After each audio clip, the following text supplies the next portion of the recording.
પપ્પાના હાથમાં ચા આપીને હું જેવી મારા રૂમમાં પાછી આવી કે તરત જ મોબાઈલની ઘંટડી વાગી ઉઠી.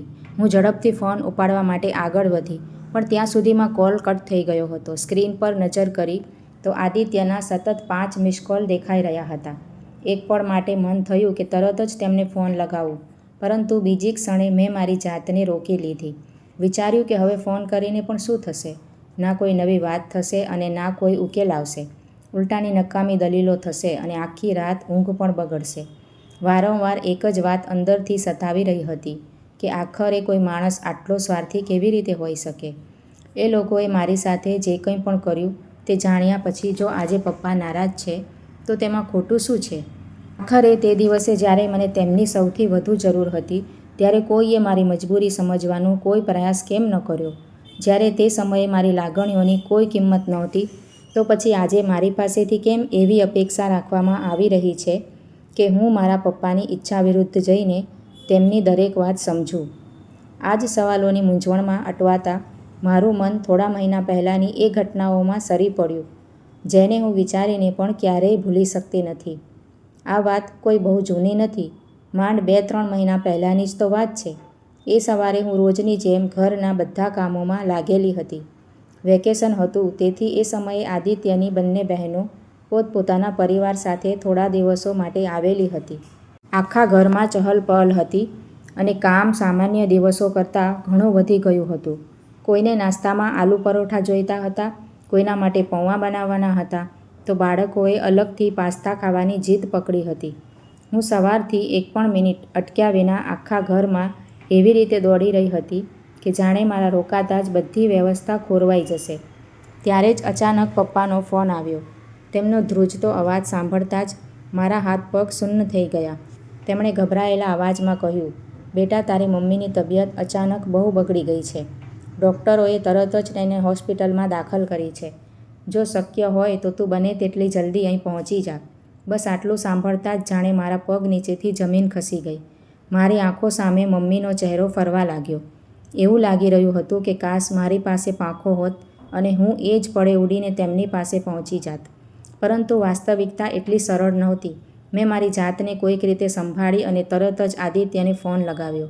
જેવો તેમણે ફોન ઉપાડ્યો, મેં સમય બગાડ્યા વિના પૂરી વાત જણાવી દીધી અને તેમને એ જ સાંજની ટ્રેનની ટિકિટ બુક કરવા માટે કહ્યું. મારી પૂરી વાત સાંભળ્યા પછી તેમણે શાંત અવાજમાં કહ્યું, "એકવાર મમ્મીને તો પૂછી લે, અથવા તારા પપ્પાને કહે કે તે મારા પપ્પા સાથે વાત કરી લે. જો ત્યાંથી પરમિશન મળી જશે તો હું હમણાં જ ટિકિટ કરાવી દઉં છું." મેં આશ્ચર્યથી કહ્યું, "આદિત્ય, આમાં પરમિશન લેવાવાળી કઈ વાત છે? મમ્મી હોસ્પિટલમાં દાખલ છે. હું આમ પણ મમ્મીજીને જણાવવા જ જઈ રહી છું. તમે બસ જલ્દીથી ટિકિટ બુક કરી દો. હું ત્યાં સુધીમાં મારો સામાન પેક કરી લઉં છું. જો સાંજની ટ્રેન મળી ગઈ તો રાત સુધીમાં ઘરે હું પહોંચી જઈશ." તેમણે ફરી એ જ વાત દોહરાવી, "અરે, અત્યારે દીદી ઘરે આવેલી છે. આવા સમયે જો તું જતી રહી તો મમ્મી બહુ નારાજ થશે. એક કામ કર, પહેલાં તારા પપ્પાને કહે કે તે મારા પપ્પા સાથે વાત કરી લે. ત્યારબાદ જોઈએ છીએ." મેં મારી જાતને શાંત રાખતા કહ્યું, "આ સમયે ફોન કરાવવાનો સમય નથી. ત્યાં હોસ્પિટલમાં શું હાલત હશે, તમે સમજી પણ રહ્યા છો કે નહીં? બાકી હું મમ્મીજી સાથે વાત કરી લઉં છું, તમે બસ ટિકિટ કરાવી દો." તેમની વાતો સાંભળીને મારું મન અંદરથી જ ગુસ્સાથી ભરાઈ ગયું હતું, પરંતુ એ સમયે મારા માટે કોઈપણ દલીલમાં પડવા કરતાં વધારે જરૂરી મમ્મી પાસે પહોંચવાનું હતું. હું એ પણ જાણતી હતી કે આદિત્ય આજ સુધી પોતાના માતા-પિતાની ઈચ્છા આગળ ક્યારેય પોતાનો મત નહોતા રાખી શક્યા. તેથી તેમની પાસેથી વધારે અપેક્ષા રાખવી એ પણ કદાચ મારી ભૂલ જ હતી.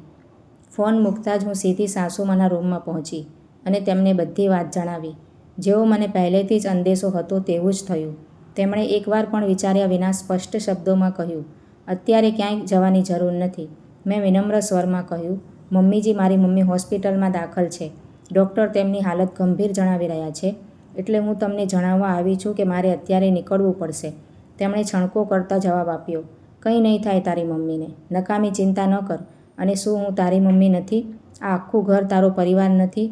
આટલા દિવસો પછી ઘરમાં તારી નણંદો આવી છે. એમણે તારી સાથે સમય વિતાવવાના કેટલા અરમાન લઈને અહીં પગ મૂક્યો છે. તેનું શું? અને આમ પણ તારા પપ્પાએ મને તો કોઈ ફોન નથી કર્યો.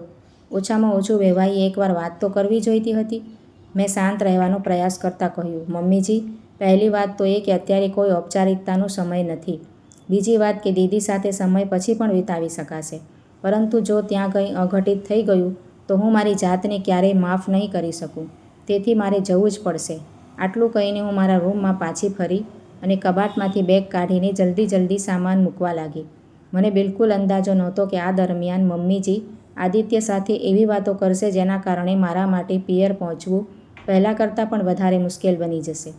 હું ઝડપથી મારી બેગ તૈયાર કરી રહી હતી. મનમાં હજુ પણ ક્યાંક ને ક્યાંક એક નાનકડી આશા બાકી હતી કે આદિત્ય સંજોગોની ગંભીરતા સમજશે અને કોઈ દલીલ કર્યા વિના ટિકિટ બુક કરી દેશે. મેં જરૂરી કપડાં, કેટલીક દવાઓ અને મોબાઈલનું ચાર્જર બેગમાં મૂક્યું જ હતું કે તરત તેમનો ફોન આવી ગયો. મેં એક પળ ગુમાવ્યા વિના કોલ રિસીવ કર્યો અને સૌથી પહેલો સવાલ એ જ કર્યો, ટિકિટ થઈ ગઈ ને? સામેથી તેમણે અત્યંત સામાન્ય લહેકામાં કહ્યું, અરે ટિકિટ શું કરાવું? મમ્મી ચોખ્ખી ના પાડી રહી છે અને તું વારંવાર ટિકિટની જીદ કરી રહી છે. હવે તું જ બતાવ કે હું શું કરું? મારી પણ મજબૂરી સમજ. જો મમ્મી નથી ઈચ્છતી કે તું અત્યારે જાય તો હાલ પૂરતું ન જા. 2-4 દિવસ પછી જતી રહેજે. તેમની વાત સાંભળીને એવું લાગ્યું કે જાણે કોઈએ મારી છાતી પર ભારે પથ્થર મૂકી દીધો હોય. મેં મારી જાતને સંભાળતા કહ્યું, આદિત્ય, મારી મમ્મી હોસ્પિટલમાં જિંદગી અને મોત સામે લડી રહી છે અને તમે 2-4 દિવસ પછી જવાની વાત વિચારી રહ્યા છો. ભલે કોઈ મને રોકે કે ના રોકે, હું આજે જ મારા પિયર જઈશ. જો તમે ટિકિટ ના કરાવી શકતા હો તો સ્પષ્ટ કહી દો. હું જાતે બસ સ્ટેન્ડે જઈને બસમાં જતી રહીશ. આટલું કહીને મેં ફોન કાપી નાખ્યો. આ વખતે મારી અંદર આશા કરતાં વધારે દર્દ હતું. છતાંય મન વારંવાર એ જ કહી રહ્યું હતું કે કદાચ થોડીવાર પછી તેમને પોતાની ભૂલનો અહેસાસ થશે અને તે જાતે જ ટિકિટ કરાવીને ફોન કરશે. હું ઘણીવાર સુધી વાટ જોતી રહી. કોઈ જવાબ ન મળ્યો. પછી મેં ફરીથી ફોન કર્યો, પરંતુ તેમણે કોલ પણ રિસીવ ન કર્યો. હું સમજી ગઈ હતી કે હવે તે જાણી જોઈને વાત કરવા નથી માંગતા. ત્યારે થોડી જ વાર પછી સાસુમાં ઝડપી પગલે મારા રૂમમાં આવ્યા અને આવતા જ ઊંચા અવાજે બોલ્યા, જ્યારે એકવાર ના પાડી દીધી છે તો પછી વારંવાર મારા દીકરાને ફોન કરીને હેરાન કેમ કરી રહી છે? જો સાસરિયાઓ રજા ન આપે તો વારંવાર પિયર ન જવાય, પરંતુ તને તો કોઈની વાત સમજાતી જ નથી. મેં તેમની સામે જોતા શાંત સ્વરમાં કહ્યું, મેં તમારા દીકરાને માત્ર ટિકિટ વિશે પૂછ્યું હતું. આમાં હેરાન કરવાવાળી કઈ વાત થઈ ગઈ? અને હા, મને હવે સમજાઈ ગયું છે કે અહીં મારા ફોન, મારા મેસેજ અને મારી દરેક વાત પર પણ નજર રાખવામાં આવે છે. કદાચ ભૂલ મારી જ હતી કે હું અત્યાર સુધી આદિત્યની રાહ જોતી રહી ગઈ, પરંતુ આ વખતે હું કોઈ દલીલમાં પડવા માંગતી નહોતી. મેં બીજું કંઈ પણ કહ્યા વિના મારી બેગ ઉઠાવી, મોબાઈલ અને પર્સ લીધું અને સીધી ઘરની બહાર નીકળી ગઈ. મેં રસ્તા પર આવતા જ કેબ બુક કરવાનો પ્રયાસ કર્યો, પરંતુ કોઈ ગાડી ઉપલબ્ધ નહોતી. સમય પસાર થઈ રહ્યો હતો એટલે મેં રિક્ષા લીધી અને સીધી બસ સ્ટેન્ડે પહોંચી ગઈ. બસમાં મુસાફરી કરવાથી મને ખૂબ તકલીફ થાય છે, પરંતુ એ સમયે મારી તકલીફની કોઈ કિંમત નહોતી. બસ કોઈક રીતે મમ્મી પાસે પહોંચી જવા માંગતી હતી. મેં પહેલી મળતી બસની ટિકિટ લીધી અને જઈને મારી સીટ પર બેસી ગઈ. 6 કલાકની એ મુસાફરી મને 4 જન્મો જેટલી લાંબી લાગી રહી હતી. દર થોડી મિનિટે હું ઘડિયાળ જોતી અને પછી આંખો બંધ કરીને ભગવાનને બસ એ જ પ્રાર્થના કરતી કે કોઈક રીતે મમ્મીને કંઈ ન થાય. આંખોમાંથી સતત આંસુ વહી રહ્યા હતા. એક તરફ મમ્મીને ગુમાવવાનો ડર મને અંદરથી તોડી રહ્યો હતો, તો બીજી તરફ આદિત્ય અને તેના પરિવારનો વ્યવહાર મારા દિલમાં ઊંડા ઘા છોડી ચૂક્યો હતો. વારંવાર એ જ સવાલ ઉઠી રહ્યો હતો કે જો જીવનના સૌથી કઠિન સમયમાં પતિ જ પત્નીનો સાથ ના આપી શકે તો પછી આવા સંબંધોનો અર્થ શું રહી જાય છે? કોઈક રીતે એ લાંબી મુસાફરી પૂરી થઈ. બસ સ્ટેન્ડ પર ઉતરતા જ મેં સમય બગાડ્યા વિના એક રિક્ષા કરી અને સીધી મારા ઘર તરફ ચાલી નીકળી. ઘરની બહાર પહોંચીને જેવો મેં દરવાજો ખખડાવ્યો, મારી ભાભીએ દરવાજો ખોલ્યો. મને જોતાં જ તે કંઈ પણ બોલ્યા વિના મને ભેટી પડી અને મોટે મોટેથી રડવા લાગી. તેમના આંસુઓએ મારી અંદર એક અજાણ્યો ડર પેદા કરી દીધો. મેં ગભરાઈને તેમનો ખભો પકડી લીધો અને ધ્રુજતા અવાજે પૂછ્યું, ભાભી, શું થયું? મમ્મી ઠીક છે ને? બોલો ને, કંઈક તો બોલો. ભાભીની આંખોમાંથી આંસુ રોકાવાનું નામ નહોતા લઈ રહ્યા. તેમણે કોઈક રીતે પોતાની જાતને સંભાળતા કહ્યું, દીદી, જે નહોતું થવું જોઈતું હતું ને એ જ થઈ ગયું. આના પછી મારા કાનોએ કંઈ જ ન સાંભળ્યું. આંખોની સામે અંધારું છવાઈ ગયું અને શરીરે જાણે જવાબ આપી દીધો. મને ફક્ત એટલું જ યાદ છે કે હું ત્યાં જ દરવાજા પર લથડીને પડી ગઈ. ત્યારબાદ ક્યારે રાત વીતી ગઈ અને ક્યારે સવાર પડી મને કંઈ જ યાદ ન રહ્યું. જ્યારે મારી આંખ ખુલી તો સવાર થઈ ચૂકી હતી. માથું ભારે થઈ રહ્યું હતું અને આખું શરીર બિલકુલ શિથિલ પડ્યું હતું. થોડીક ક્ષણો સુધી તો મને સમજાયું જ નહીં કે હું ક્યાં છું, પરંતુ બીજી ક્ષણે બહારથી આવતા રડવાના અવાજોએ મને બધી જ વાસ્તવિકતા યાદ અપાવી દીધી. હું ગભરાઈને પલંગ પરથી ઉઠી અને લડખડાતા પગલે રૂમની બહાર નીકળી. આંગણામાં મમ્મીની અંતિમ વિદાયની તૈયારીઓ ચાલી રહી હતી. સફેદ ચાદરમાં લપેટેલી મમ્મીને જોતાં જ મારી ચીસ નીકળી ગઈ. હું દોડીને તેમની પાસે પહોંચી અને તેમના ચરણોને વળગીને ધ્રુસકે ધ્રુસકે રડવા લાગી. વારંવાર તેમના ચહેરાને સ્પર્શીને એ જ કહી રહી હતી કે મમ્મી, એકવાર આંખો ખોલી દો, હું આવી ગઈ છું. જુઓ, તમારી દીકરી આવી ગઈ. બસ એકવાર મારી સાથે વાત કરી લો. પરંતુ હવે ત્યાં કોઈ જવાબ આપવાવાળું નહોતું. જે મમ્મીએ બાળપણથી લઈને આજ સુધી મારી દરેક બૂમ પર સૌથી પહેલાં જવાબ આપ્યો હતો, આજે તે કાયમ માટે મૌન થઈ ચૂકી હતી. ઘરમાં હાજર દરેક વ્યક્તિની આંખો ભીની હતી. પપ્પા મને સંભાળવાની કોશિશ કરી રહ્યા હતા, પરંતુ તે પોતે પણ અંદરથી પૂરી રીતે તૂટી ચૂક્યા હતા. ભાઈ અને ભાભી કોઈક રીતે બધી વ્યવસ્થાઓ સંભાળી રહ્યા હતા. ભારે મને અમે મમ્મીની અંતિમ યાત્રાની બધી વિધિઓ પૂરી કરી. ચિતાની આગની સાથે એવું લાગી રહ્યું હતું જાણે મારી જિંદગીનો સૌથી મજબૂત સથવારો કાયમ માટે રાખ બની ગયો હોય. 2 દિવસ પછી બેસણું રાખવામાં આવ્યું. આ 2 દિવસોમાં ઘરે આવવા જવાવાળાઓનો સિલસિલો સતત ચાલતો રહ્યો. આ દરમિયાન જ્યારે હું થોડી સ્વસ્થ થઈ તો પપ્પાએ બહુ શાંત સ્વરમાં મને પૂછ્યું, બેટા, તે દિવસે તને આવવામાં આટલું મોડું કેમ થઈ ગયું? હોસ્પિટલથી લઈને અંતિમ સમય સુધી અમે તારી રાહ જોતા રહ્યા. અત્યાર સુધી હું મારા આંસુ રોકી રહી હતી, પરંતુ આ સવાલ સાંભળતા જ બધું તૂટી ગયું.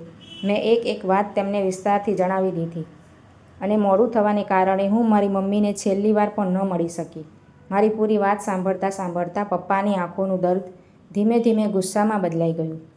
મારી પાસે કહેવા માટે કંઈ જ નહોતું. એ જ સાંજે બેસણામાં સામેલ થવા માટે આદિત્ય અને મારા સસરાજી પણ આવ્યા.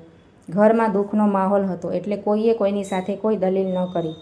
બધા લોકો શાંતિથી બેસી રહ્યા, પરંતુ ત્યારે જ પપ્પાએ બધાની સામે મારા સસરાજી તરફ જોઈને બહુ શાંત અવાજમાં કહ્યું, વેવાઈ, જો તમે રજા આપો તો હું મારી દીકરીને થોડા દિવસ મારી પાસે રાખવા માગું છું.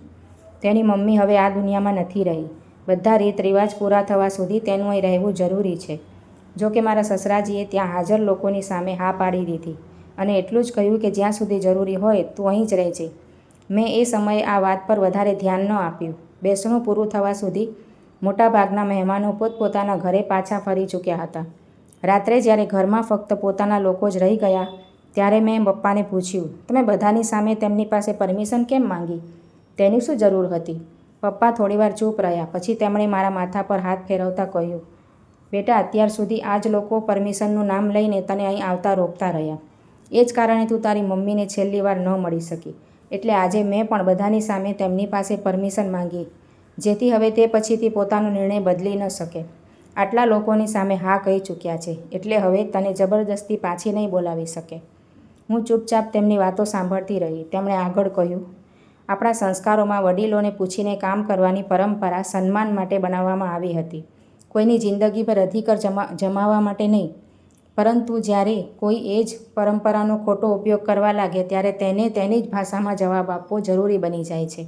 એટલે હમણાં તું ક્યાંય નહીં જાય. જ્યાં સુધી મારું મન નહીં થાય, હું તને અહીંથી વિદાય નહીં કરું. આ તારું પણ ઘર છે અને અહીં તારે કોઈનાથી ડરવાની જરૂર નથી. મમ્મીના ગયા પછી ઘરનો દરેક ખૂણો સૂનો લાગવા માંડ્યો હતો. તેમનો અવાજ, તેમનું સ્મિત, તેમની નાની નાની વાતો દરેક પળે મને યાદ આવતી હતી. હું જ્યારે પણ તેમના રૂમ પાસેથી પસાર થતી, એવું લાગતું કે જાણે હમણાં દરવાજો ખુલશે અને મમ્મી હંમેશની જેમ હસતા હસતા મને બૂમ પાડશે.